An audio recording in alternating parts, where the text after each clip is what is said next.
Reading কতটা সেটা বোঝাতে যেটা মাত্র হচ্ছে একবার পড়ে যাতে আমি গোটা ট্রান্সলেশনটাকে ক্যাচ করতে পারি। যেমন এখানে দেখে যেমন যেমন যাবে এইটা বলার পর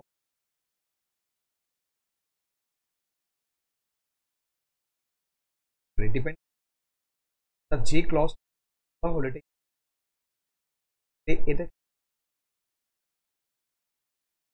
পারি যেটা ইন্ডিপেন্ডেন্ট পর্যায়ে বোঝা যায় ভবিষ্যতে।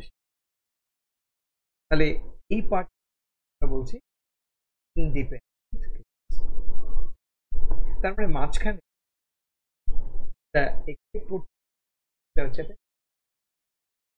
অর্থাৎ এই মুহূর্তে আমি একটা ট্রান্সলেশন বক্স দেখে নিতে আমার লেখার মধ্যে ঠিক কি কি কম্পোনেন্ট থাকলে গ্রামাটিক্যাল বললে চিহ্নিত করা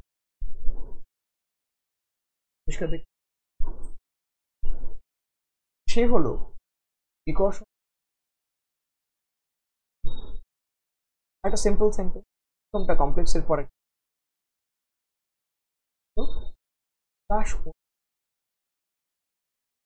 ফুল, এই ফুলটা এরকম একটা ফুলের মতো। আগামী আবার একটা রাইট, তাহলে বিকাশন পুষ্প একদম হচ্ছে আগামী দিনের ভবিষ্যতে অন্য সংস্থান। আবার একটা সিম্পল আমি কেমন পারি দিচ্ছি পছন্দ। বালক তার ভবিষ্যৎ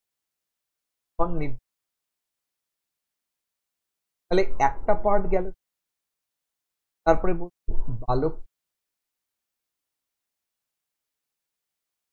পক্ষে তার পেশা খুব কষ্ট, অর্থাৎ একেবারে শৈশব যৌবন বয়স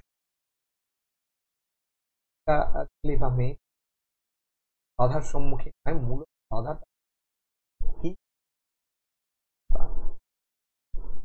সিদ্ধান্ত বহু ক্ষেত্রে তাদের অপরিণত বয়সের সঙ্গে অপরিণত অভিজ্ঞতা অপরিণত, তাহলে অভিজ্ঞতার জন্য এক অপরিণত ব্যাপারে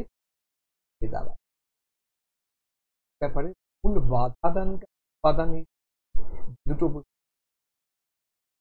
অভিজ্ঞতা বয়সের।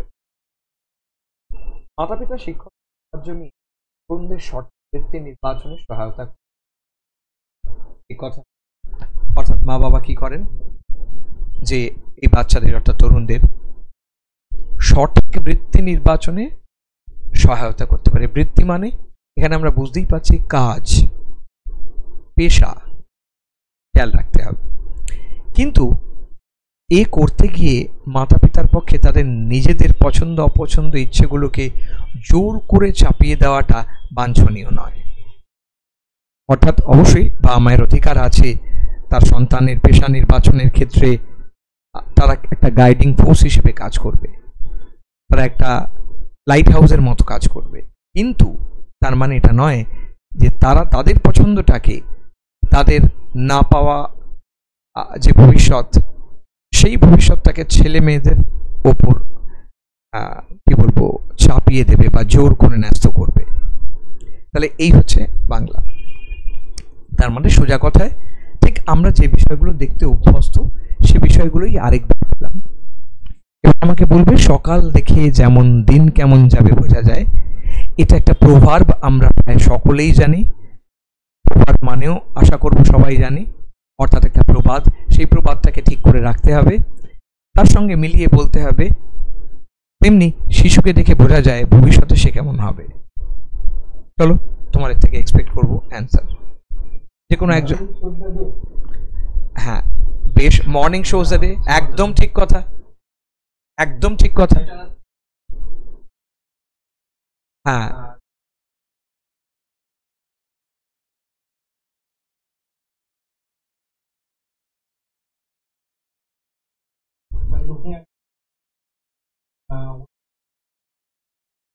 আচ্ছা, প্রথম জায়গাটা একটু গন্ডগোল হয়ে গেল। ওই যে আমাকে বলল, দেখো সে অন্তত ওই জায়গাটাকে মেনটেন করেছে, কি বলছে যে মর্নিং শোজ দ্য ডে, অর্থাৎ সে বিষয়টা বুঝে গেছে যেটা বলতে চাইছে, অর্থাৎ প্রভাবটা clear, morning shows the day. তাহলে আমি কি করব, আমি জাস্ট এটার আগে অ্যাজ রাখবো, as morning shows the day, বাস, আমার তো আর কিছু করার দরকার নেই। এটা ডিপেন্ডেন্ট ক্লজের জায়গাটা হয়ে গেল, ঠিক আছে। তেমনি শিশুকে দেখে বোঝা যায় ভবিষ্যতে সে কেমন হবে, রাইট। তাহলে সেকেন্ড পার্টটা নিয়ে আমি কি লিখবো, as morning shows the day, তারপরে কি,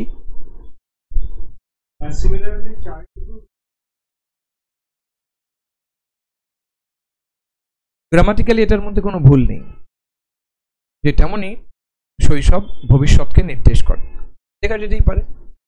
এটাকে আরেকটু লুক্রেটিভ করে, লুক্রেটিভ ইন দ্য সেন্স, এখানে ঠিক যেমন অভিব্যক্তি রয়েছে তার কাছাকাছি কি করে বলা যেতে পারে, তেমনি শিশুকে দেখে বোঝা যায় ভবিষ্যতে সে কেমন হবে। তাহলে এই বেশ, ধরো চাইল্ডহুডটাকে আমি যদি বলি as morning shows the day, তার মানে সো লিখতে পারি, নাও লিখতে পারি, না লেখাটাই বাঞ্ছনীয়। তাহলে এখানে বলতে পারি যে তোমরা যেমন বলছো আর কি, চাইল্ডহুড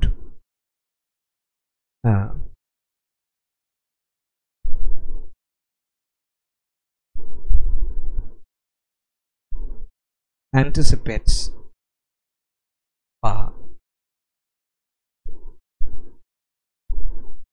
foretells the future, লেখাই যায়। foretells কথাটা আরো ভালো হয়, এখানে anticipates এর থেকে ঢের ভালো ওয়ার্ড foretells, মানে আগাম বার্তা দেওয়া। foretells কথাটা মানে আমরা সবাই জানি মোটামুটি, দারুণ হয়, কোনো সমস্যা নেই। অর্থাৎ আমরা যেমন বলছি childhood anticipates, childhood assumes,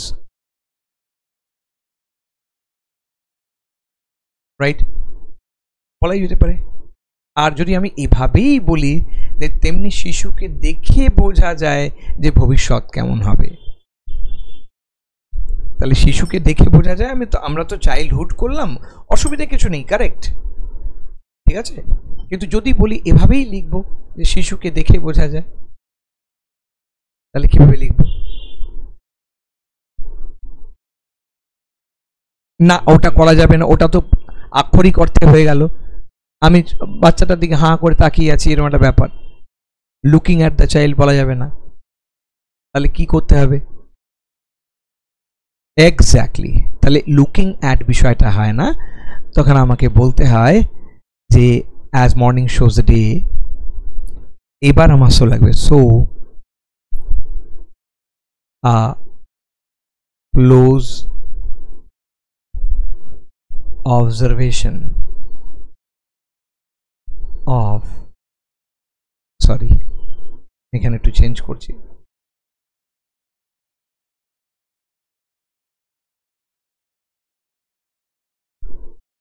on a child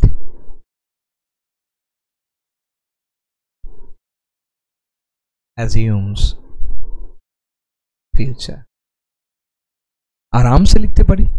দেখো আমাদের যে প্রিভিয়াস নলেজ সেটা কাজে লেগে গেল, আমরা এতদিন ধরে যেটা করেছিলাম ছোট ছোট করে বিষয়, সেটাকে আমরা এক জায়গায় নিয়ে চলতেই পারছি, অসুবিধা নেই, ক্লিয়ার।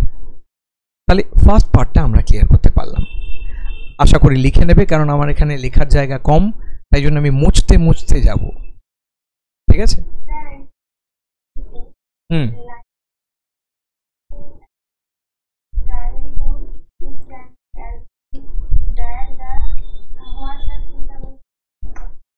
না হলো না তো বাবা, কনস্ট্রাকশনে গন্ডগোল হয়ে গেল, যে ভালো করে বোঝো কেন বললাম কথাটা। আমি প্রথম ক্লাসে বলেছিলাম যে আমরা যখন ট্রান্সলেশন করব দুটো বিষয়ে কাজ করবে, একটা হচ্ছে ভাবানুবাদ আর একটা আক্ষরিক অনুবাদ। এবার দুটোর মধ্যে কোনোটাকেই বাদ দিয়ে চলা যাবে না, আবার এটাও বলা যাবে না শুধু এটাই করতে হবে। তার মানে আমাকে যেমনভাবে আক্ষরিক অনুবাদকে গুরুত্ব দিতে হবে, তেমনভাবেই যেখানে প্রয়োজন তেমন ফিগারেটিভ ট্রান্সলেশনকেও অর্থাৎ ভাবানুবাদকেও গুরুত্ব দিতে হবে। আমাদের কাজ হলো লেখকের যে বক্তব্য তার সবচেয়ে কাছাকাছি পৌঁছানো। সেটা করতে গিয়ে এরকম আক্ষরিকভাবে যদি করে ফেলি তাহলে এটা অর্থহীন হয়ে যায়। যেমন ধরো, by seeing a morning it is understandable that how the day will be spent, এরকম ভাবে যদি কেউ করে, গ্রামাটিক্যালি কারেক্ট হলো ঠিকই, কিন্তু একদম বাজে একটা বিষয় এসে দাঁড়ালো। তো আমরা ওভাবে করব না। পরীক্ষক আমাদের থেকে জানতে চাইছেন যে আমরা এই প্রভাবটা জানি কি না, as morning shows day, right? তাহলে এই বিষয়টাকে আমরা এভাবে নার্চার করতে পারি। ঠিক আছে, বুঝে নিলাম। এবারে আমি মুছবো, ঠিক আছে? খেয়াল রাখবে এই জায়গাটুকু অন্তত নিজেরা ক্লিয়ার করবে। নেক্সট,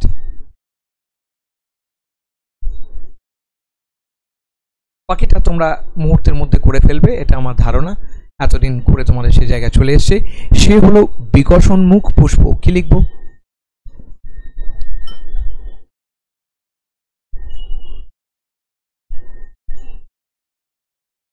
বললাম বাংলায়,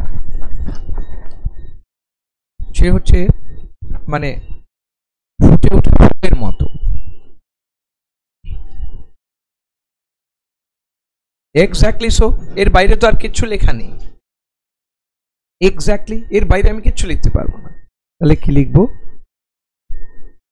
হি ইজ, এই যে সে হলো বিকশোন্মুখ, হি ইজ। এবার আমি ইজ বলে ডাইরেক্টলি লিখতে পারি না, তাহলে লিখতে হবে হি ইজ লাইক। তোমরা যেমন বললে লিখতেই পারো, অসুবিধা কিছু নেই।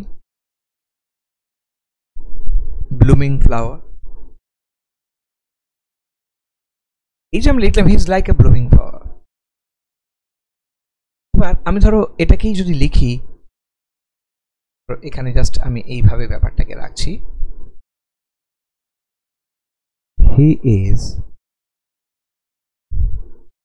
Just as a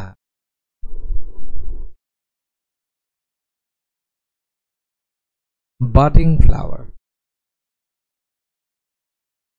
right? যে কোনো একটা রাখতে পারি, কোনো সমস্যা নেই। এর বাইরে তো কিছু লেখা নেই। বাডিং মানে কি? বার্ড মানে হচ্ছে কুড়ি, বিইউডি। সেখান থেকে বাডিং কথাটা বলছি, মানে যেটা ফুটে উঠছে, ঠিক আছে? কুড়ি মানে বার্ড, আমরা জানি, সেখান থেকে কথাটা আসছে। তাহলে এর বাইরে এখানে কিচ্ছু বলার নেই। দেখে নাও সবার কাছে ক্লিয়ার আছে কিনা, বা কারোর কোনো প্রশ্ন আছে কিনা। ফাইন, আমরা পরেরটায় যাব। সে আগামী দিনের নাগরিক, নতুন কিছু বলার নেই, একদম সোজা সিম্পল সেন্টেন্স। কি লিখবো?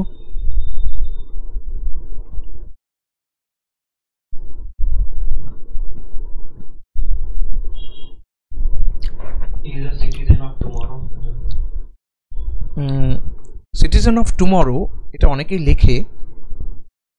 কথাটাকে আমরা যদি এভাবে লিখি, হি ইজ আ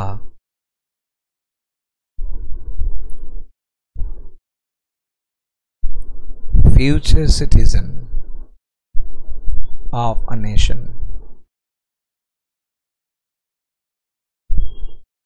এই যে সিটিজেন অফ টুমরো কথাটা ইংলিশের ক্ষেত্রে খুব বেমানান। এই যে আগামী দিন কথাটা বলছে, তার মানে বলছে ভবিষ্যতের নাগরিক। বুঝতে পারলাম? তো he is a future citizen of a nation. আশা করি ক্লিয়ার রাখতে পারলাম।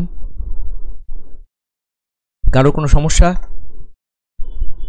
আমরা অনেকেই জিজ্ঞেস করতে পারো, স্যার এখানে তো দেশ কথাটা দেয়নি, আপনি কেন নেশন আনলেন? আচ্ছা, ইংলিশ আর বাংলায়, অর্থাৎ শুধু বাংলা কেন, হিন্দিতেও তাই, কিছু তফাৎ আছে। বাংলায় এভাবে লেখা সম্ভব। আমার এখানে সাবজেক্ট আছে সে, তারপরে বললাম আগামী দিনের নাগরিক, আমার অবজেক্ট রয়েছে, এখানে কোনো ভার্ব নেই। ইংলিশে একটা ভার্ব আনতে হয়, is. He is a future citizen, অর্থাৎ ভবিষ্যতের নাগরিক।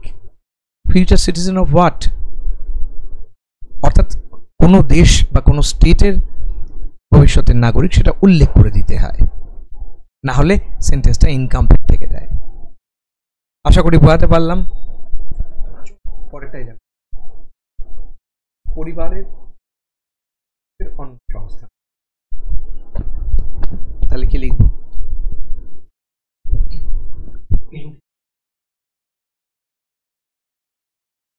একদম ঠিক। তুমি যেমন লিখলে ইন ফিউচার, কথাটা শুধু রাখ।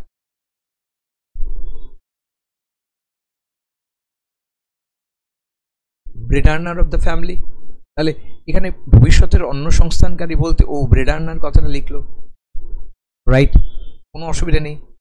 আর কেউ অন্য কোনো কিছু?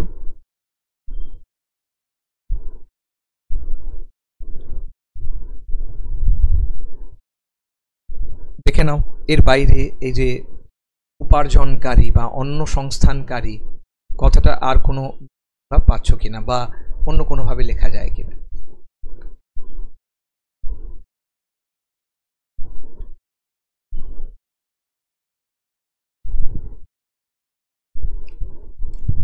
আসছে না। একটু খেয়াল করে দেখব, কিছু কথার কিছু বিষয় থাকে। এই যে আমরাও যখন লিখেছি তখন এর বাইরে দেখো কিছু নেই, আমরা লিখছি ফিউচার ব্রেড উইনার। কারণ এই ব্রেড উইনার, ব্রেড আর্নার বাইরে এটাকে বোঝাবার মতো বিষয় আর কিছু হয় না। Very straight translation. ঠিক আছে? শিশুর পছন্দ করার ক্ষমতা নেই, বালক তার ভবিষ্যৎ জীবন নির্বাচন করতে অক্ষম। তাহলে শিশুর পছন্দ করার ক্ষমতা নেই, কে লিখবো?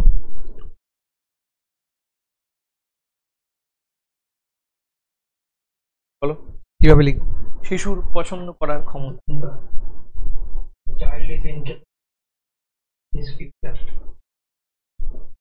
কেপেবল অফ চুজিং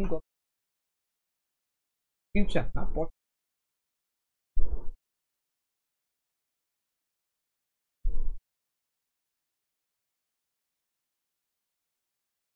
বেশ আর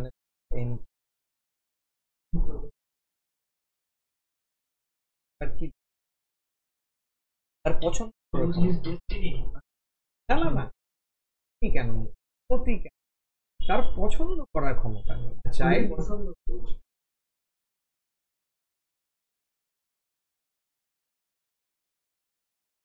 ধরো ও যেমন লিখছে অসুবিধা,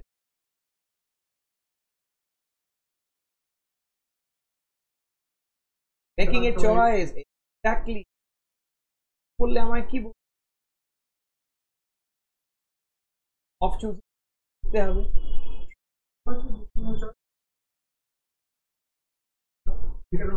এক্স্যাক্ট। তাহলে আমি যখন লিখলাম এটা না লিখ, এটার কি হয়? অনেক সময় দেখো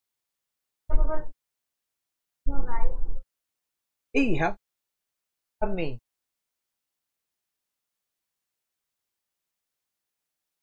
লিখতে পারি আমি লিখবো ফাইল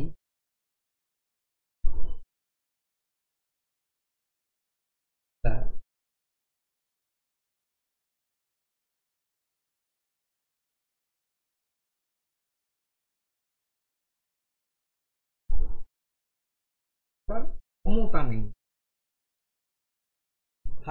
ভাবে লেখা যায়, কেউ লিখলো ভাবে লিখ,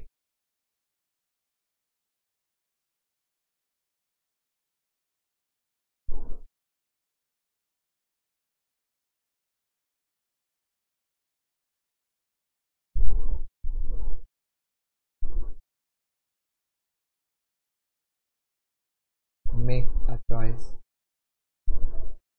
একই রকম লেখা যায়, কিন্তু বিষয়টা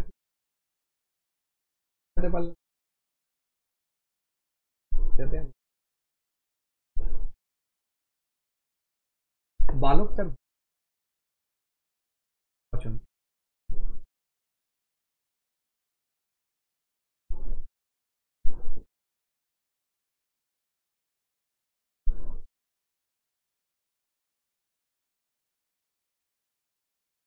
দা বয় না এ বয়, প্রথম এ বয়, দা বয় মানে পার্টিকুলার বয়ের কথা বল, ঠিক আছে?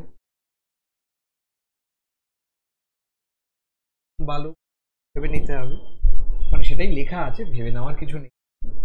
বালক তার ভবিষ্যৎ জীবন নির্বাচন করতে অক্ষম। এবার বলো আ বয়,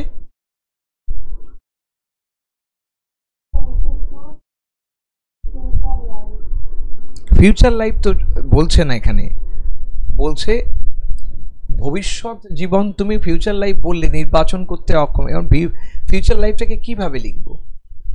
আমি ধরে নিচ্ছি তুমি ইনকেপেবল লিখেছো, তাই লিখলাম আ বয় ইজ, আচ্ছা আনএবল লিখি যেহেতু একবার ইনকেপেবল লিখেছি।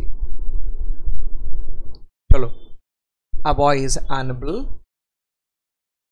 Two choose his future life তুমি বলছো, তো সেটার বদলে লেখা যেতে পারে যে ভবিষ্যৎ জীবন নির্বাচনে অক্ষম। Is unable to what?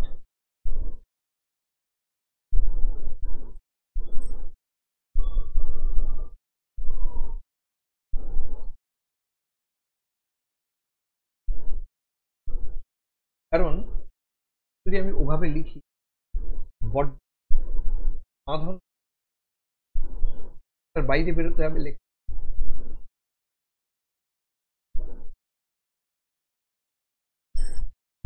কিছুই না। বয় বা যে হতে পারে।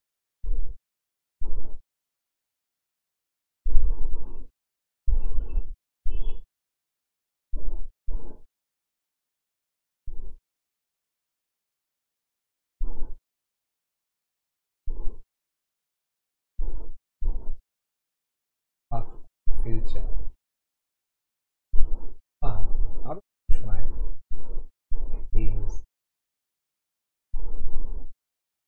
ফিউচার ট্রেইল, আর right? তাহলে কি বললাম, জাস্ট শব্দটা এখানে a boy is to determine his path of trail, বলা যেতে পারে।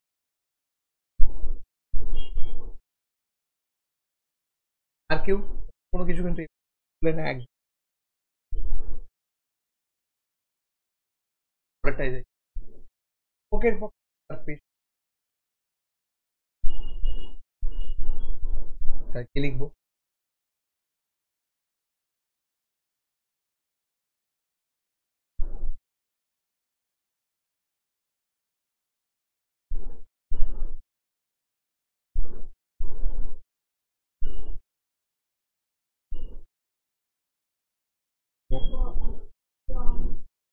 এই ইয়াং বয় ট্র্যাজিক, তাহলে তুমি যেটা বললে লিখতেই পারি, ইট ইজ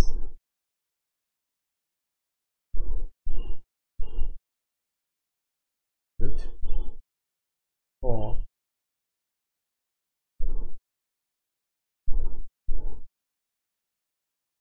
আমি young boy, it is really difficult for a young one to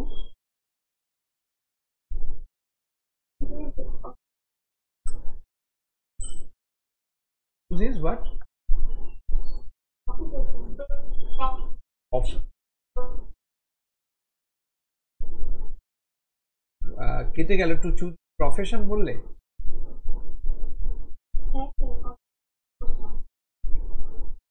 choose his profession হতে পারে। আচ্ছা চুজ অনেক কেটে গেল, it is really difficult for one to, লিখছি আমি এখানে লিখতে পারি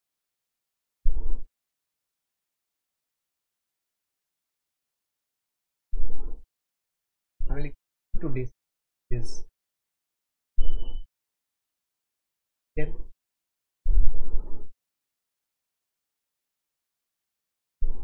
হিসাব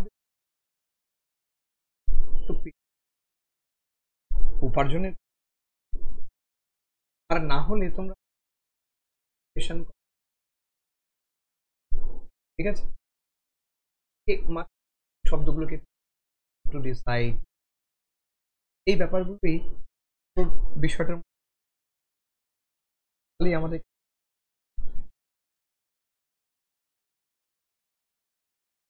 ছড়া যেতে পারে।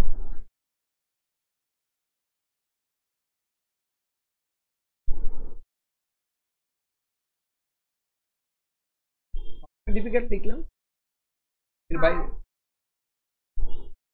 হার্ড লেখা যেতে পারে, লেবরিয়াস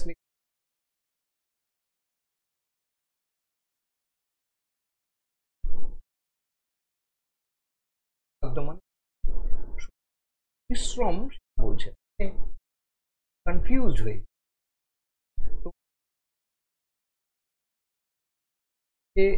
তো ব্যবহার, রাইট, আর OUBLE SOME ট্রাবলসাম, রাইট, যেতে পারে ভালো শব্দ। বেশ, পরটাই যাব। বাহ বাহ বাহ বাহ, ভেরি গুড ভেরি গুড, এই পারে। আচ্ছা, চ্যালেঞ্জিং এর জন্য না আসলে এগুলো করি, শব্দগুলো বাঁচিয়ে রাখা, এই যে প্রশ্নকতা হয়ে দাঁড়ায়, এই যদি আমরা চ্যালেঞ্জ লিখতে পারি আরো ভালো। তুমি একদম সিগন্যাল, কোনো ব্যাপার নেই, যারা এক শব্দ আছে আমরা দিতেই পারি। হ্যাঁ, হিন্ড্রেন্স তো আসেই, অনেক আসবে, আমরা দেখতে থাকবো। ফলো তাদের অপরিবেশ ও কথা এ ব্যাপারে হয়ে দাঁড়ায়। চলো,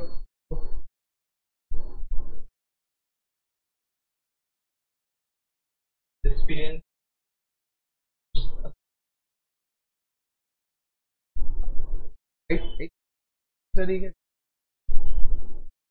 পরিণত, right, lack of age and experience,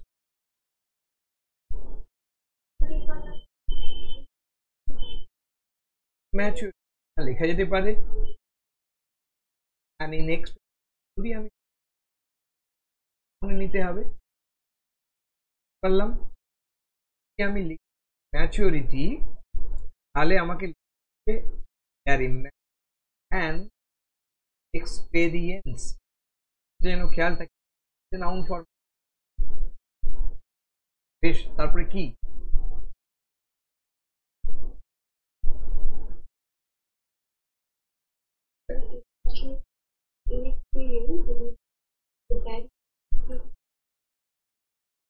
gives a can, আচ্ছা, remain as bad in this, হতে পারে প্রতিবন্ধকতা হয়ে দাদা, remain in this, দেখলাম এই যে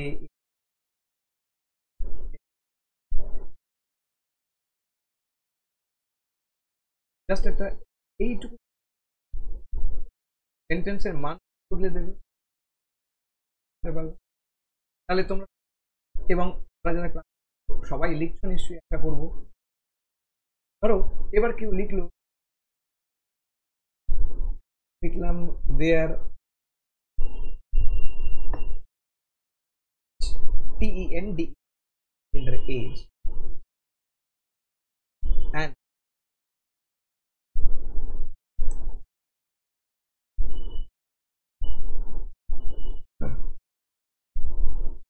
experience,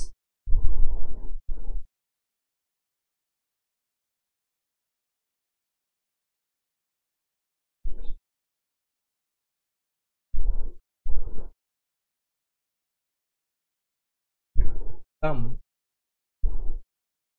as an impediment,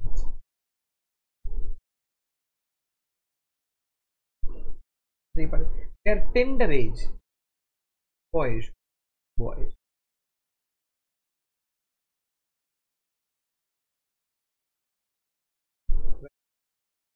as a hurdle, প্রতিবন্ধকতা,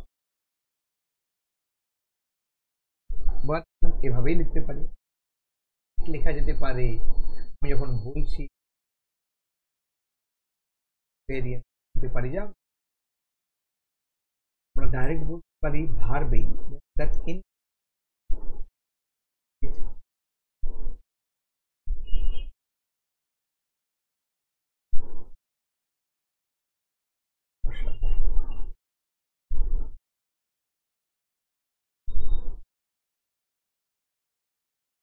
right intra and direct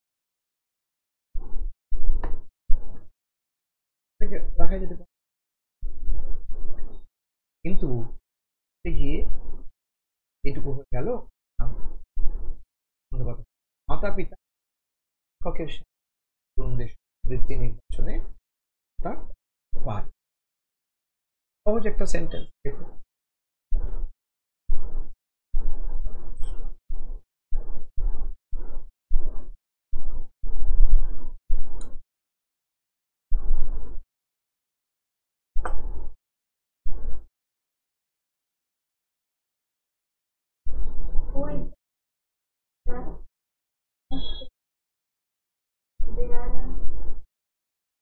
একটু ভালো করে দেখো, মেইনলি লক্ষ্য করছি যে সাবজেক্টটাকে আগে আনছো না, কমপ্লিমেন্টারি পার্ট আগে আনছো, এর জন্য সেন্টেন্সটা হয়েও খামতি থেকে যায়। তুমি বলো উইথ দ্য হেল্প অফ তুমি যদি আগে রাখো, কি আমি যদি মাতা পিতাকে আগে রাখি সমস্যা কোথায়? আমি যদি লিখি ধরো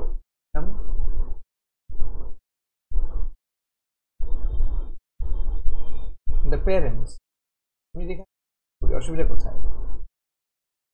So with the help of, sorry,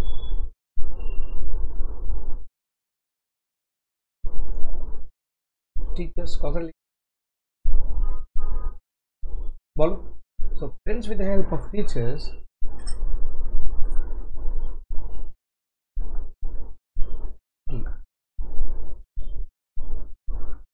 can guide their child to stay there. Exactly. ঠিক আছে, guide their child to choose a right, তাদেরকে সহায়তা করতে পারে। আচ্ছা, কেউ লিখলো এই যে কথা, তুমি ক্যান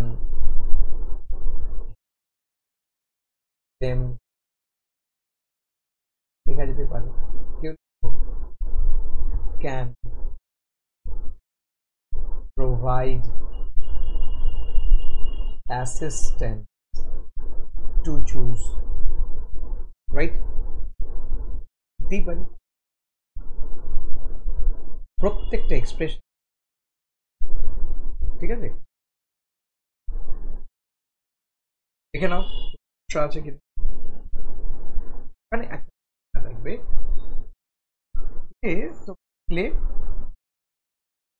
সাহায্য, হেল্প অফ টিচার্স লেখা যেতে, কোথাও কোথাও যদি দরকার হয় টিচার্সের জায়গায় তোমরা কি লিখতে পারো, the help of the men কথাটা লেখা,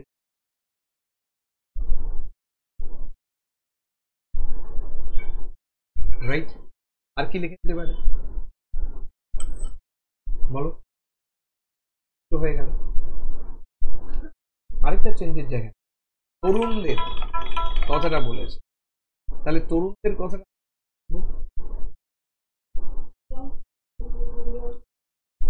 ইয়াং পিপল হবে না, তরুণদের কথাটা বল। তাহলে এই যে ইয়াং ওয়ান বলেছিলাম, ইয়াং ওয়ান, ঠিক আছে, যদি আমরা যে তারা ওই তরুণ আর কি হিসেবে দেওয়া যাবে, একটা খুব চলতি শব্দ আছে হয়তো জানো, কিন্তু এটা অনেকের কাছ থেকে একটু আপত্তিজনক শোনাবে, ইউজ হয় গাই, গাই কথাটা ইউজ করা হয়।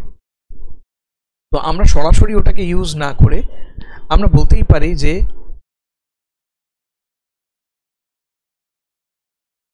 ইয়াং, আমরা লিখতে পারি এই যে ইয়াং ওয়ান্স বা ইয়াং, যদিও এটা একপাক্ষিক হয়ে যাবে, ল্যাড। ল্যাড কেন বললাম, তুমি বলতেই পারো যে আসলে ল্যাড তো একটা জেন্ডার স্পেসিফিকেশন হয়ে যাবে। আমি ল্যাড বলছি, ছেলে বোঝাচ্ছি, রাইট? তাহলে ল্যাস বলতে হয় মেয়েদের ক্ষেত্রে, তাহলে সেটা তো হচ্ছে না। কিন্তু মনে রাখবে একটা বিষয়, যেটা হচ্ছে যে যখন জেন্ডার আইডেন্টিফাই হচ্ছে না তখন আমরা হিজ লিখছি, ঠিক আছে? ফলত আমরা ইচ্ছে করলে এটা লিখতে পারি। জাস্ট এই ইনফরমেশনটুকু তোমাদের দিয়ে রাখলাম।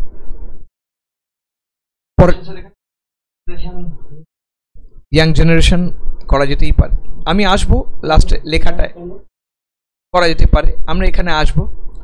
যেমন আমরা এখানে যেটা লিখেছি আমি তোমাদের দেখাই, যেমন child shows the man as morning shows the day. অর্থাৎ আমি জায়গাটাকে এক লপ্তে খুব ছোট করে লিখেছি। ইজ আ ব্লুমিং ফ্লাওয়ার, যা খুশি লিখতে পারি, is a budding flower, right?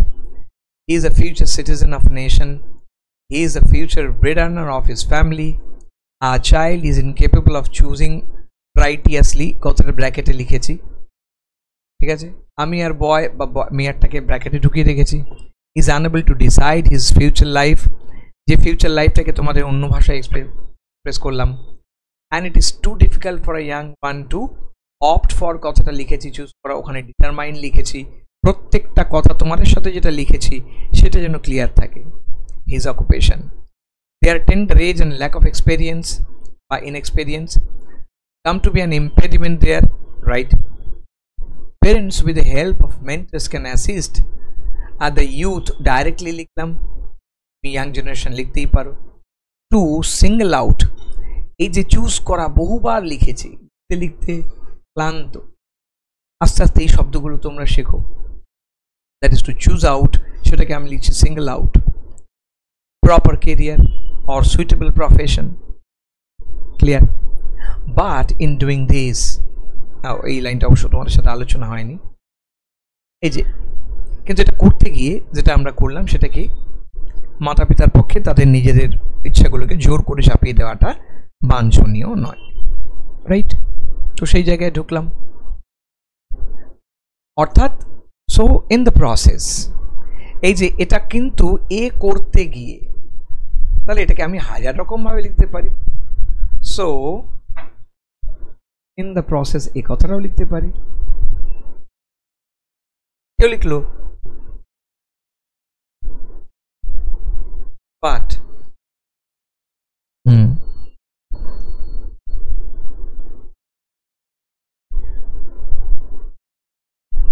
in due course, right? এটাও লিখতে পারি, অসুবিধা নেই।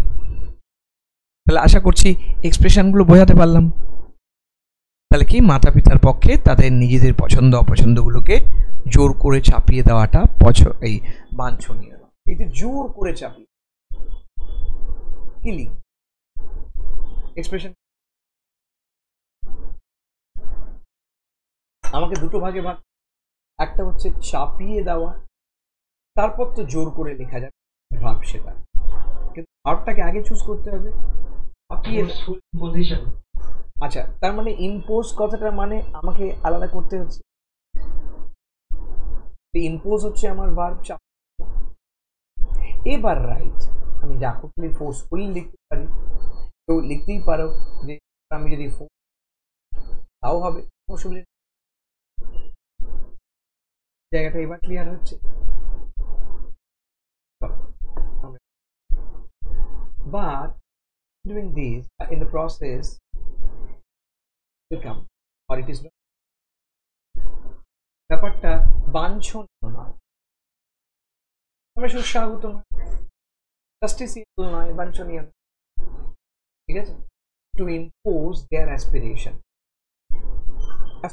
আকাঙ্ক্ষা আমরা সবাই, or ambition, ঠিক আছে? বুঝতে পারলাম? তাহলে মেন জায়গাগুলোকে সাবজেক্ট, ভার্ব, তারপর অবজেক্ট এবং অ্যাডভার্ব লাগবে, কি অ্যাডজেক্টিভ লাগবে, এন্ড দ্য রেস্ট ইজ আমাদের কাছে বাকি পুরোটা পরিষ্কার জলের মতো, সমস্যা হওয়ার কোনো জায়গাই থাকছে না। ক্লিয়ার? দেখে নাও, কারো কোনো প্রবলেম থাকলে বলবে।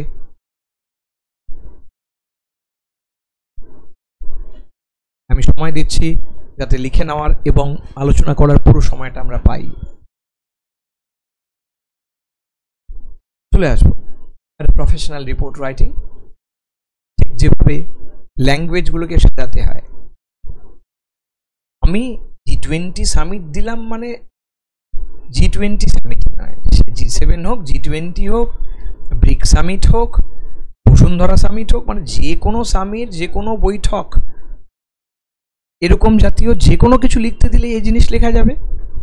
অর্থাৎ যারা বুদ্ধিমান শ্রোতা, যারা ফাস্ট লার্নার, তারা কি করে, একটা টপিক হিসেবে এটাকে দেখবে না।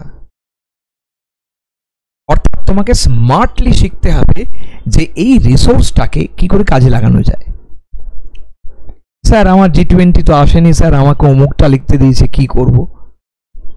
আরে G20-র কথা কে বলেছে? এটা হচ্ছে সিম্বলিক রিপোর্ট। আমি পড়ছি যাতে এই বিষয়টাকে নিয়ে লেখা যায়, এই জাতীয় যে কোনো কিছু। ঠিক আছে? যথারীতি আমরা কি করছি, লিখছি এভাবে ডিউরিং G20 প্রেসিডেন্সি। এবার G20 একটা আলাদা গুরুত্বও আছে, আমরা জানি, পরীক্ষায় চলেও এসছে, সেটাও আমরা জানি। আমি বলেছিলাম সে বছরের জন্য ইম্পর্টেন্ট, যাই হোক সেটা অন্য কথা। কারণ ভারতবর্ষের অবদান, অবদান বলবো না, সেখানে ভারতবর্ষের যে নিয়ন্ত্রণ বৈঠকে, হ্যালো আরেকবার, অনেকগুলো ইম্পর্টেন্ট আছে এবছর, এবং সেই ইম্পর্টেন্ট জিনিসগুলোর মধ্যে থেকেই আসবে, এর বাইরে তুমি ট্র্যাডিশনাল টপিক তোমরা এবং বার্নিং টপিক সবকটা তৈরি করে নেবে, এবং তৈরি করাটা কোনো বড় ফ্যাক্টর না। ঠিক আছে? আমি অলরেডি তোমাদের সিঁদুর, অপারেশন সিঁদুর নিয়ে লিখিয়েছি, তারপরে তোমাদের বোধহয় ওই AI নিয়ে লিখিয়েছি, এরকম বেশ কতগুলো তোমাদের এসে করিয়েছি বড় করে, যাতে ওগুলোকে ভেঙে আমরা যে কোনো রাইটিংয়ে লাগাতে পারি। ঠিক তেমনই সামিট ওরিয়েন্টেড কিছু লিখতে গেলে সেটা আজকে হয়ে যাচ্ছে। ঠিক আছে, চলো একটু দেখে নেওয়া যাক। During G20 Presidency India must, একদম পরিষ্কার লিখছি কি, এই যে it's global dreams on domestic landscape.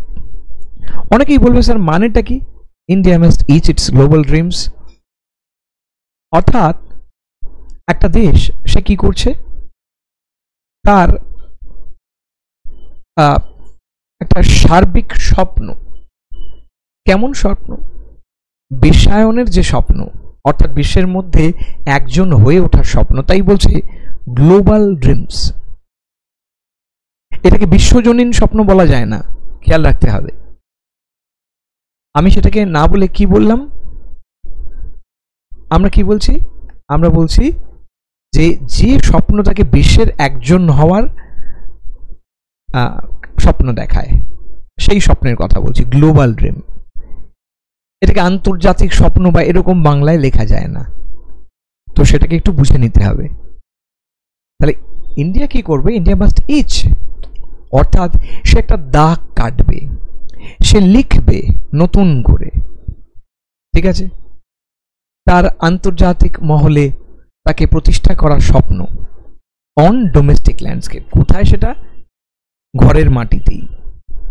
এখানে ডোমেস্টিক ল্যান্ডস্কেপ বলতে ঘরের মাটি এ কথা বলছে, বা আমরা যেটা বলি, এছাড়া তো আর কাছাকাছি বাংলা আমার কিছু আসছে না। ঠিক আছে? নিজের দেশের মধ্যেই, অর্থাৎ বিশ্বায়নের যে স্বপ্ন সে সেটা আঁকবে, এরকম একটা বাংলা হতে পারে।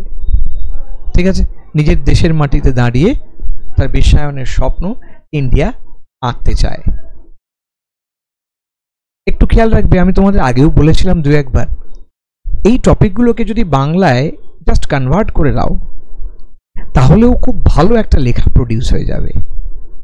এবং তার জন্য এই রেকর্ডিংটা বারবার শোনা এবং বিষয়গুলোর মধ্যে থাকাটা খুব জরুরি।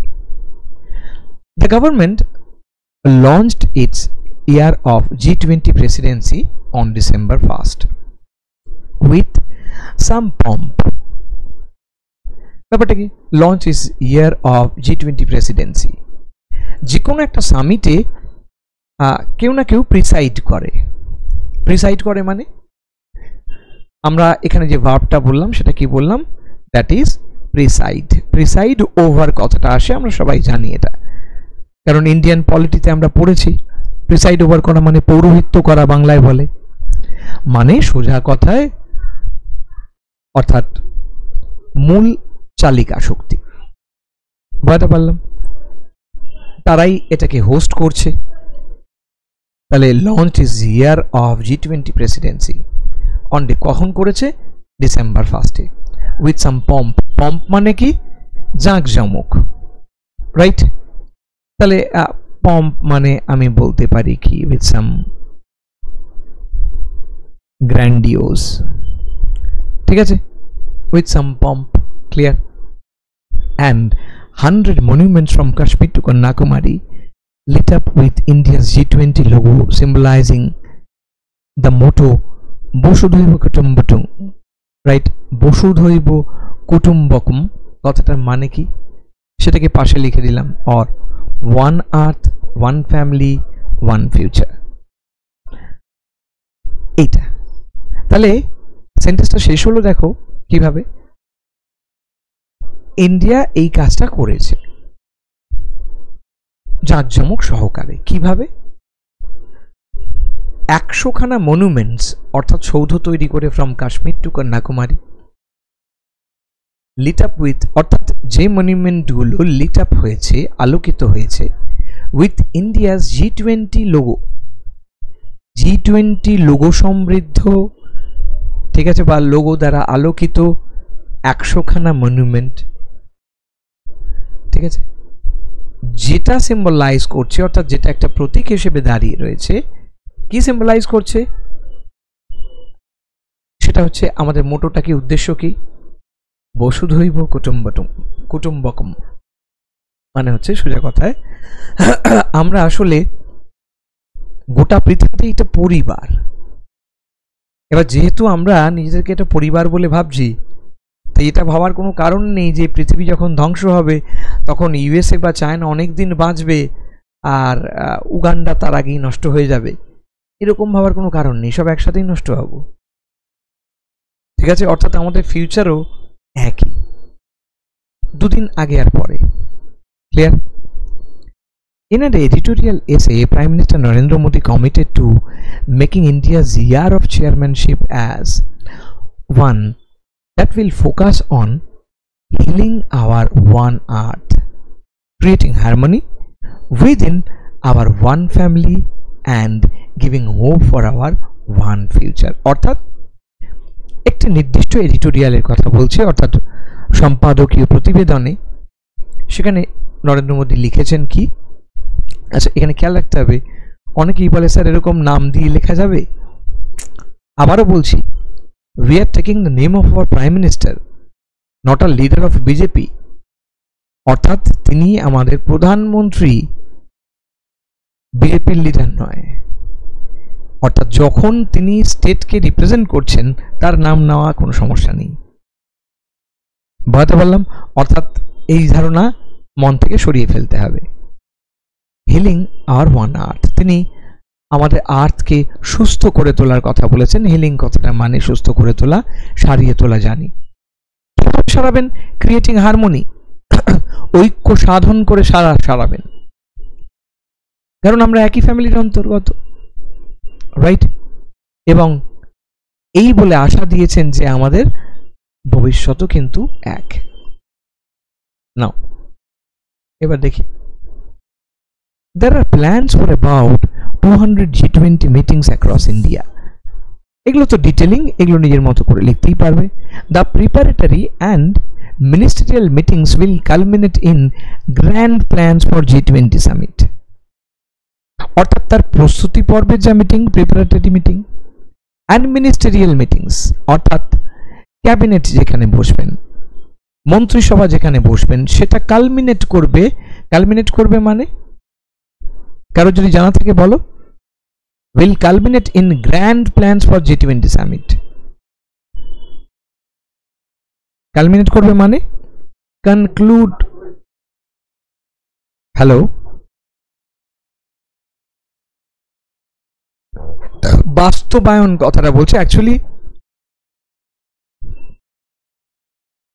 কনক্লুড করবে, মানে কোনো একটা কিছুতে পরিণত হবে, ঠিক আছে, উপসংহার যাকে আমরা বলি, সেরকম একটা জায়গায় গিয়ে পৌঁছবে, ঠিক আছে। In grand plans for G20 summit which will bring leaders of P5 countries and others to New Delhi next September। অর্থাৎ নেক্সট সেপ্টেম্বরে নিউ দিল্লিতে এই মানে কি বলবো কালমিনেশনটা হবে আর কি, ফাইনাল যে মিটিং সেটা এসে বসবে। Clear? So India has taken the baton from Indonesia. মানে কি? মানে এই G20 সামিটটা এর আগে কোথায় হয়েছিল? G20 সামিট ইন্দোনেশিয়া হয়েছিল। অর্থাৎ according to the legacy of holding the meeting or summit, it has been transferred from Indonesia to India. So the very responsibility of organizing a meeting has been passed on from Indonesia to India। তাহলে অনেক ভাবে বললাম।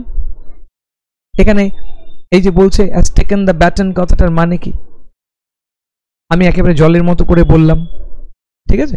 Baton আমরা জানি যে ম্যারাথনে হয়, হাতে একটা লাঠি বা ব্যাটন নিয়ে ঘুরে দৌড়তে দৌড়তে সেই ব্যাটনটা আরেকজনকে পাস অন করে দেয়, এবার সে দৌড়তে থাকে। তাহলে এই যে লেগেসি, যে পরম্পরা আমরা বয়ে আনছি, সেটা ইন্দোনেশিয়ার পর ভারতের কাঁধে বসতেছে। which at a difficult time in even scheduling meetings and ensuring full participations due to differences over the Ukraine war। আমাদের এমন একটা সময়ের মধ্যে আমরা এই মিটিংটা হোল্ড করলাম, আমাদের জন্য এই টাইমটা মারাত্মক ডিফিকাল্ট। কেন ডিফিকাল্ট? এক তো সবেমাত্র প্যান্ডেমিক কাটিয়ে ওঠা, সারা জগৎ সন্ত্রস্ত। দুই, আবার ইউক্রেন ওয়ার শুরু হয়েছে। এরকম পরিস্থিতিতে ভারতবর্ষের কাছে এটা ছিল একটা চ্যালেঞ্জ, এটা ছিল তাদের কাছে একটা বিরাট বড় কি বলবো নিজেকে প্রতিষ্ঠা করার একটা জায়গা। There was even uncertainty till the end over whether all major leaders would attend। অর্থাৎ অনিশ্চয়তার একটা বিরাট জায়গা ছিল, শেষ অবধি সমস্ত লিডাররা কি অ্যাটেন্ড করবে কিনা। Whether they would agree to a joint photo opportunity, they did not। লিখে দিলাম।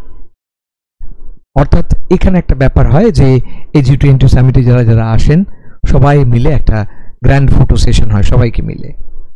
এটা খুব প্রেস্টিজিয়াস এবং এটা ওয়ার্ল্ড হারমোনিকে রিফ্লেক্ট করে। ফলত it is quite necessary and very rewarding in the sense to have this photograph for a nation. একটা দেশের কাছে এই ফটোগ্রাফটা থাকা কিন্তু অনেক বড় একটা রিওয়ার্ডিং ব্যাপার, পুরস্কার সমেত, ঠিক আছে। ব্র্যাকেটে লিখলো they did not and whether there be a joint statement।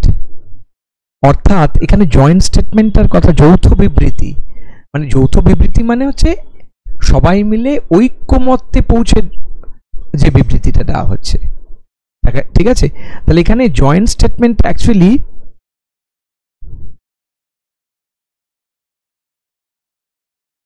Unanimous বিবৃতির কথা বলছে, বুঝতে পারলাম? রাইট? অর্থাৎ সকলে একমত হয়ে যে বিবৃতি দিচ্ছে তার কথা বলছে।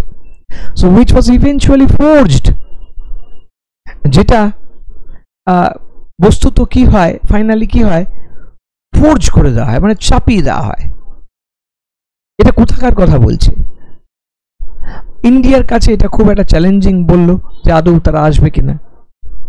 এখানে ব্র্যাকেটে দিয়েছে they did not, তার মানে এই লেখার একটা স্টাইল আছে।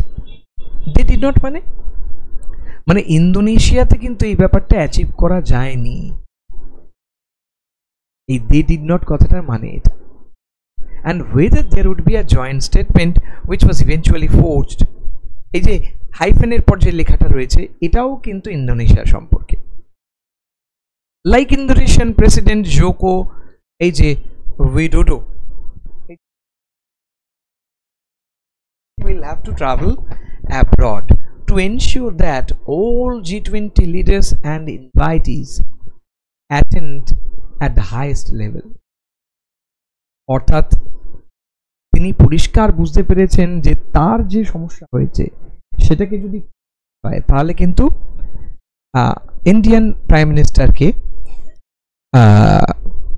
মানে should invite physically with his physical presence, he has to invite all the participants of the summit। সশরীরে গিয়ে মানে ব্যাপারটা এরকম হয় না যে ওই আর কি ছেলে বা মেয়ের বিয়ে ওই ফোনে বা যদি আমি মেলে পাঠাই বা কার্ড দিয়ে পাঠাই গোঁসা হয় বিভিন্ন আত্মীয়ের, এ বাবা আমাকে এসে বললো না, এরকম একটা ব্যাপার। হ্যাঁ, এই যতক্ষণ না মন ওঠে না আর কি।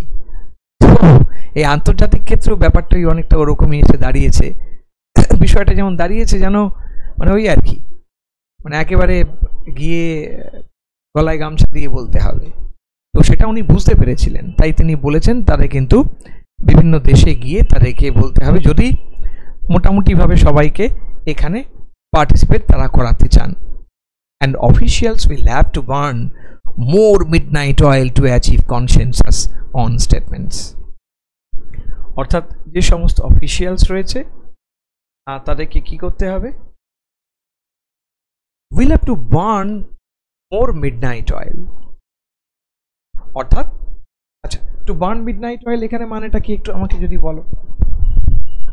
they have to burn more midnight oil, এটা একটা ইডিয়াম, ফেমাস ইডিয়াম, মোটামুটি আমরা সবাই জানি।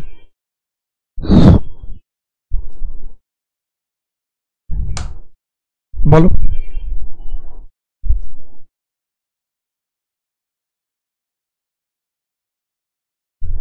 কোনো আইডিয়া?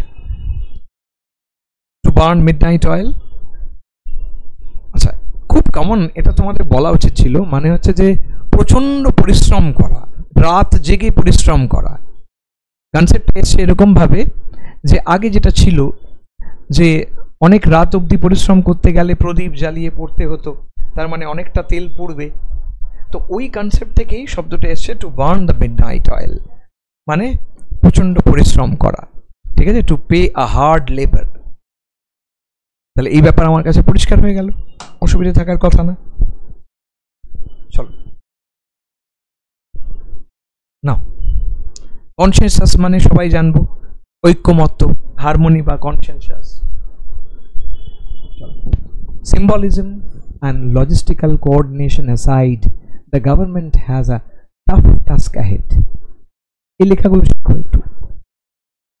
এই যে symbolism and logical coordination aside মানে কি, এটাকে আপামর জনসাধারণ কি লিখবে, অর্থাৎ আমরা এভাবে লিখি apart from symbolism and logical coordination, কেউ লিখবে except symbolism and logical coordination, মানে এই দুটো ছাড়াও এরকম ভাবে লেখা যেতে পারে। কেউ লিখবে besides symbolism and logical coordination, ব্যাপারটা একই হলো। তোমরাও লিখতে পারো, কোনো সমস্যা নেই। এখানে একটা নতুন ধরনের ব্যবহার। আমি প্রথমে বললাম নাউনটা সিম্বলিজম অ্যান্ড লজিক্যাল কোঅর্ডিনেশন, তারপরে বললাম অ্যাসাইড, মানে এটা ব্যতিরেক, অর্থাৎ এটা ব্যতীত আর কি। The government has a tough task ahead, এগুলো ছাড়াও মানে অনেক কঠিন শ্রমসাধ্য কাজ সরকারের কাছে আছে। In conducting substantive negotiations to bring together a comprehensive G20 agenda, অর্থাৎ তাদেরকে একটা অত্যন্ত জমাট কথোপকথনের মধ্যে দিয়ে একটা অর্থবহ G20 কর্মসূচি তৈরি করতে হবে। এই যে আমরা বলছি কম্প্রিহেন্সিভ G20 এজেন্ডা, এজেন্ডা মানে কর্মসূচি, কম্প্রিহেন্সিভ মানে যেটা অর্থবহ হবে, শুধুমাত্র লোক দেখানো কর্মসূচি নয়, রাইট? তাহলে আশা করি পরিষ্কার বুঝতে পারলাম সেটা কিসের মাধ্যমে হবে। তাহলে অবশ্যই সাবস্ট্যান্স কথাটা আমরা সবাই জানি। তাহলে সাবস্ট্যান্স থেকে কি লিখছে? সাবস্ট্যান্সিভ, সাবস্ট্যান্সিয়েটিভ, দুভাবেই শব্দটাকে লেখা যেতে পারে। অর্থাৎ রীতিমতো জমাট এবং যার মধ্যে ম্যাটার আছে। ধরো সাবস্ট্যান্সিয়েটিভ বা সাবস্ট্যান্টিভ কথাটা লিখতে চায় না, তাহলে সে কি লিখবে? What negotiations. তাহলে সাবস্ট্যান্টিভের বদলে কোন শব্দ ইউজ করা যেতে পারে বলো তো, আন্দাজ করা যাক। আমি তো তোমাদের মানে বলে দিলাম, বলো। বাংলায় বলে দিলাম তোমাদের। এই যে জমাট কথোপকথন, এই ব্যাপারটা বলতে কি আর কোন শব্দ আসতে পারে? কেন লেখা যায় না? ফ্রুটফুল আমরা লিখতে পারি না, এফেক্টিভ, রাইট? বুঝতে পারলাম? তাহলে এইভাবে শব্দগুলোকে লিখতে পারি। আচ্ছা, where officials said they would focus on counter terrorism, এইবার ওই G20 এজেন্ডা কাউন্টার টেরোরিজম, অর্থাৎ টেরোরিজম হলে তার বিরুদ্ধে ব্যবস্থা নেওয়া, সাপ্লাই চেইন ডিসরাপশন, অর্থাৎ যেহেতু টেরোরিজমটা জগতের কাছে একটা বিশাল বড় সমস্যা হয়ে দাঁড়িয়েছে, তাই টেরোরিস্ট অ্যাক্টিভিটির জন্য যে টাকা পয়সা, রসদ, যে রিসোর্সেস তাদের দরকার হয়, সেটা যদি কেটে দেওয়া যায় তাহলে অনেকটা কাজ হবে। অ্যান্ড গ্লোবাল ইউনিটি, এই ব্যাপারে ঐক্যমত্য। 2008, the first G20 summit level meeting in the US was during a moment of crisis for the world's financial system. সেই সময় একটা বিরাট বড় মন্দার সম্মুখীন মানুষ হয়েছিলেন। In 2020, 2022 কি হলো? The task for Mr. Modi and his team is equally crucial. 22 এসে একই রকমের কঠিন এবং চ্যালেঞ্জিং একটা task. Given the lasting effects of Russian war in Ukraine, তার কারণ সেই যুদ্ধের মধ্যবর্তী সময়ে আমরা দাঁড়িয়ে, Western sanctions on energy, right, that will deepen this month. একদম sanctions on energy that will deepen in March, অর্থাৎ পশ্চিমী বিশ্ব থেকে এই এনার্জির যে স্যাংশনস, মানে তাদের থেকে যে কি বলবো এনার্জি সাপোর্ট আমরা পাই, সেটা কিন্তু উইল ডিপেন, অর্থাৎ কমে যাবে এই মাসে। Economic downturns, pandemic worries, climate change issues that are testing the foundations of globalization and an interconnected global economy. সমস্যা জায়গায় এসে দাঁড়ালো, এতগুলো ভেরিয়াস ইস্যুস, সেটা কি করছে? Testing the foundation of globalisation, মানে সেটা বিশ্বায়ন কথাটাকে একটা চ্যালেঞ্জের মধ্যে ফেলে দিচ্ছে, অর্থাৎ বিশ্বায়ন কথাটারই যেন একটা পরীক্ষা নিচ্ছে। কারণ আদৌ কি বিশ্বায়ন বলে কিছু হচ্ছে? সারা বিশ্ব কি এক আদৌ হচ্ছে? এই প্রশ্নের মুখোমুখি আমাদের দাঁড় করিয়ে দিচ্ছে। ঠিক আছে? আর ইন্টারকানেক্টেড গ্লোবাল ইকোনমি খুব বড় বড় করে আমরা কথা বলি, ঠিক আছে? অর্থাৎ অমুক দেশের ইকোনমি তমুক দেশের ইকোনমি নয়, সবাইকে বাঁচতে হবে একসাথে, তাহলে ইন্টারকানেক্টেড ইকোনমি হতে হবে। তাহলে এগুলো তো রিচ করছে না। Clear? In his editorial, Mr. Modi said, India would forge its G20 agenda through its tradition of collective decision making. এটা খুব একটা বড় হিট হয়েছিল। সে সময় মিস্টার মোদি বলেছিলেন পরিষ্কারভাবে যে আমরা যে ডিসিশন নেব এরকম বড় বড় ক্ষেত্রে যে ডিসিশন, সেগুলো কালেক্টিভ ডিসিশন হোক। অর্থাৎ ইউএসএও যেটা নেবে, চায়নাও যেটা নেবে, রাশিয়া যেটা নেবে, ব্রাজিল যেটা নেবে, সেটাই ইন্ডিয়াও নেবে। এইটা খুব হিট হয়েছিল, একটা collective decision making. That like India's national consensus would be made. ঠিক একই রকম ভাবে যেমন আমাদের কনসেনসাস আমরা অ্যাচিভ করি by blending millions of free voices into the harmonious melody, right? অনৈক্য থাকবেই, ভেরিয়াস ভয়েসেস থাকবে, তুমি এক কথা বলবে, আমি এক কথা বলবে, অমুকজন এক কথা বলবে, কিন্তু তার মধ্যে থেকেও একটা ফাইনালি আমাদের একটা ঐক্যমতে পৌঁছতে হবে, তার মধ্যে একটা মিলনের সুর বাঁধা পড়তে হবে। At a time India itself faces economic distress and social and communal tensions, the government should be prepared for more scrutiny on upholding such ideals. অর্থাৎ এরকম অবস্থায় কিন্তু এই জিনিস করতে গেলে তাকে অনেক স্ক্রুটিনি করতে হবে, পরীক্ষা নিরীক্ষা আরও দরকার। Having raised the peach on India's global prominence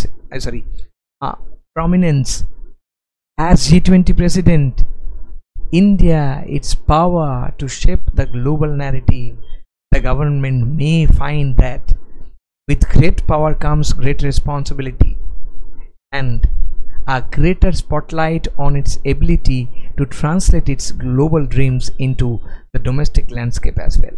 অর্থাৎ সোম থেকে সোমে ফিরে এলাম, কি বললাম, এই জিনিসটাকে তুলে ধরা জনসমক্ষে, having raise the pitch on Indians global prominence as G20 president. আমাদের যে প্রমিনেন্স, আমাদের যে ঔজ্জ্বল্য, যেটা আমরা পরিষ্কারভাবে তুলে ধরছি G20 প্রেসিডেন্টে, এই প্রেসিডেন্টে, and its power to shape the global narrative. অর্থাৎ সারা বিশ্ব যে কথাটা বলবে সেটা ইন্ডিয়া সেই ন্যারেটিভটা ঠিক করে দিচ্ছে, আমরা শেপ আপ করছি, রূপদান করছি বিশ্বের বক্তব্যকে। এটা কিন্তু বিরাট বড় ব্যাপার। The government May find that, এখানে কিন্তু একটা বড় ক্ষমতা ঠিকই, কিন্তু সেই ক্ষমতার সঙ্গে সঙ্গে একটা বিরাট বড় দায়িত্ব এসে বর্তাবে, সেটাকে নিতে হবে। অর্থাৎ পাওয়ার আর রেসপন্সিবিলিটি দুটো অঙ্গাঙ্গিকভাবে জড়িত, একটার থেকে আরেকটা আলাদা নয়। and a greater spotlight on its ability to translate its global dreams, অর্থাৎ সারা বিশ্বের নজর কিন্তু সেই দিকে থাকবে। ফোকাস কোন দিকে থাকবে? আমাদের সক্ষমতার দিকে, আমরা পারি কি না পারি এটার দিকে। কি করা থাকে?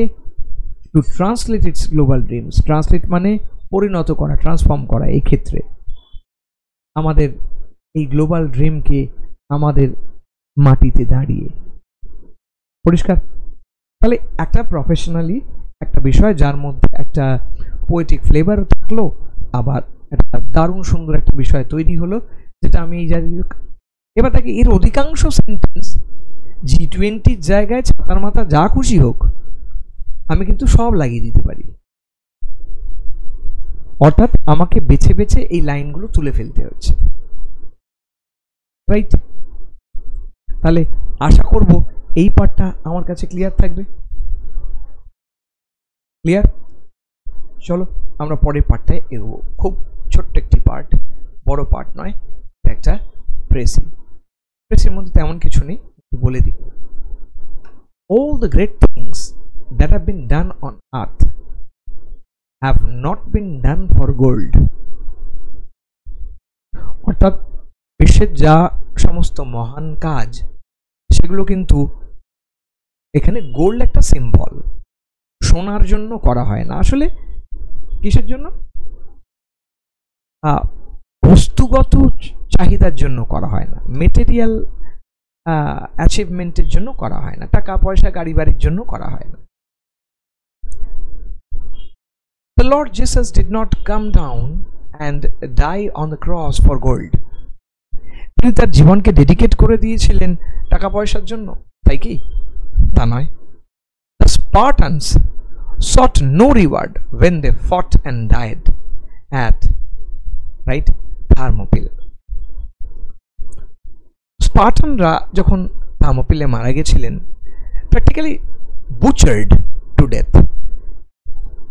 তার আগে মেরে গেছিল। তারা জানতো পরাজয় নিশ্চিত, গোটা জাতি বেরিয়ে যাবে, ধ্বংস হয়ে যাবে। জানলে কি হবে, লড়েছিল, সেটা কিন্তু টাকা পয়সার জন্য নয়। The wise Socrates demands no salary from his court, এক ভালো করে খেয়াল করবে countryman, but lives all day poor and barefoot, only to make them good and noble. সক্রেটিসের মতো লোক তারা তার দেশের জন্য, দেশের জনগণের জন্য যা কিছু করে গেল, সেটুকু কিন্তু মানে কোনো তার জন্য সে কোনো রেমুনারেশন অর্থাৎ পারিশ্রমিক আদায় করেননি। মানুষের যাতে ভালো হয় সেটার জন্য করেছেন। And even in our own time there are heroes who do noble things but not for gold, right? এটুকু তো বুঝতেই পারছি। Our discoveries did not go out to enrich themselves when they set out on terrible frozen sea after another. একটা পরিব্রাজকের দল বিশ্ব ভ্রমণ করছেন নতুন দেশ, নতুন জায়গা দেখার জন্যে, বা সেখানে কলোনি এস্টাবলিশ করার জন্যে, যাই করার কারণেই করুক না কেন, সেটা কি শুধু লাভের জন্যে? মরেও তো যেতে পারে পথের মাঝখানে, তা তো ঘরে বসে থাকলেই হতো, সিকিউরড লাইফ, কিন্তু তা নয়। Even the women who went to labour in কি Oriental hospitals did not impoverish themselves that they might become rich in great works. যেসব মহিলারা কি went to labor in Oriental hospitals, অর্থাৎ জননী যন্ত্রণা যাকে বলি, লেবার, এখানে লেবার পেনের কথা বলছে, ওরিয়েন্টাল হসপিটালে গেছিল, did not impoverish themselves, তারা কিন্তু নিজেদেরকে দরিদ্র করতে চায়নি, right? that they might become rich in great works, অর্থাৎ এখন আমি সেটা স্যাক্রিফাইস করলাম, পরে আমি আরো কিছু পাবো, এই কারণে তারা জাননি। এই বিষয়ের উপর লিখতে দিয়েছে। অধিকাংশটাই এখান থেকে বাদ যাবে, তার কারণ হচ্ছে লেখাটা মূলত কিসের উপর? একের পর এক উদাহরণ উদাহরণ উদাহরণ, তাহলে উদাহরণগুলোকে আমাকে বাদ দিতে হবে। ক্লিয়ার? বাদ দিয়ে যেটুকু পড়ে থাকে সেটুকুকে আমাকে পয়েন্ট ওয়াইজ লিখতে হচ্ছে। এবং আমরা যদি একটু খেয়াল করি, আমরা যদি দেখি এখানে কটা শব্দ আছে সেটা যদি একটু খেয়াল করি, তাহলে দেখব এখানে আমাদের শব্দ রয়েছে 82 ওয়ার্ডস অনলি। না, দাঁড়াও না, সরি, 82 নয়, আমি ভুল করলাম, এটাকে সিলেক্ট করা হয়নি ঠিক করে।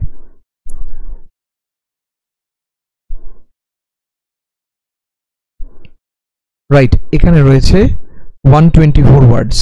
ক্লিয়ার? 124টা ওয়ার্ডের প্রেসি রয়েছে। অবশ্যই প্রেসি থাকলে একটা টাইটেল থাকবে, আর টাইটেল তোমাদের সঙ্গে ছিল, তোমরা নিজেদের মতো করে টাইটেল আনবে। এবং এই যে প্রেসিটা, আমি এটা তোমাদের বাড়িতে লিখতে দিলাম, এবং এটার সঙ্গে আরেকটা টাস্কও যাবে, সেটাও করতে হবে। তাহলে দুটো টাস্ক অলরেডি দেওয়া থাকবে, তোমাদের করতে হবে। আর লেখাটা যেটা তোমাদের দেখালাম, বাকি দুটো বিষয় লিখে লিখে প্র্যাকটিস করতে হবে। খানিকটা যদি বলো স্যার কি বলছেন লিখে প্র্যাকটিস করব, মানে ওই খানিকটা মুখস্থর মতো, মুখস্থ বলতে হাতে উঠে আসার যে ব্যাপারটা, মানে আমি একলপ্তে লিখতে বসলে যেন যে কোনো সামিট নিয়ে লিখতে পারি, যে কোনো মিটিং নিয়ে লিখতে পারি, এইটা একটু তৈরি করে ফেলতে হবে লিখে লিখে অবশ্যই। চলো আজকে আপাতত এই অবধি রাখছি। দেখে নাও কারোর কোনো প্রশ্ন আছে কিনা আমাকে একটু বলবে।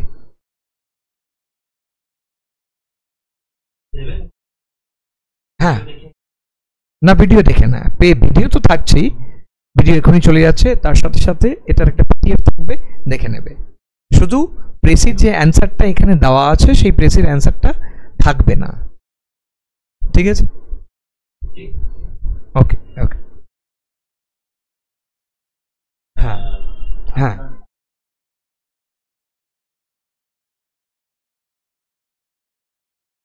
বুঝতে পারলাম না, আমার সাথে গল্প করার জন্য নাম্বার নেবে?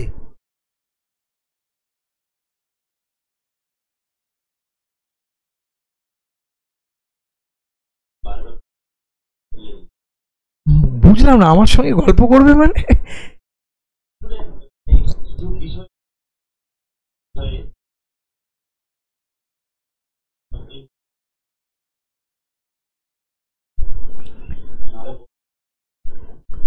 আচ্ছা, এর ঘটনা হচ্ছে মানে গল্প বলতে আমরা যেটা বুঝি এই গল্প মেরে ঠেক বা সানডে সাসপেন্স, ওই গল্প হলে মুশকিল আছে। বা কোনো পড়াশোনা রিলেটেড কিছু আলোচনা করা যেতেই পারে, সেটা ঠিক আছে। ঠিক আছে, সেটা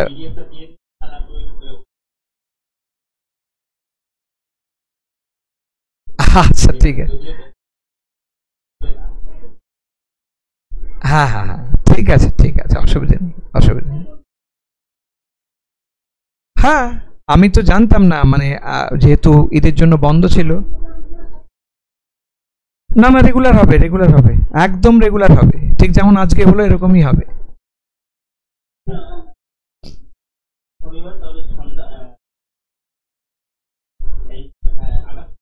আগামী শনিবার,